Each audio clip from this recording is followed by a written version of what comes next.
की सगळे कायदे वाचलेले आहेत. मास्टर्स बिल्डिंग वाचल्याच पाहिजे. वाचू नये असं कोण म्हणतं? आम्ही पण वाचल्याच पाहिजे म्हणतो.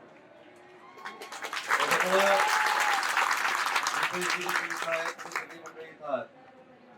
तुम्ही असं समजा की राज्याचा उद्योगमंत्री जो इथं आलेला आहे तो तुमच्या पासस बिल्डिंग मध्येच राहतो असं समजायला हरकत नाही. त्याच्यामुळं पासस बिल्डिंग मधल्या नागरिकांची जी समस्या आहे तीच माझी समस्या आहे. मी आताच राज्याचे अतिरिक्त मुख्य सचिव असीम गुप्ता साहेबांशी देखील फोनवरून बोललो. मला असं वाटतं की त्यांनी आपल्यासाठी एक जी आर देखील काढलेला आहे.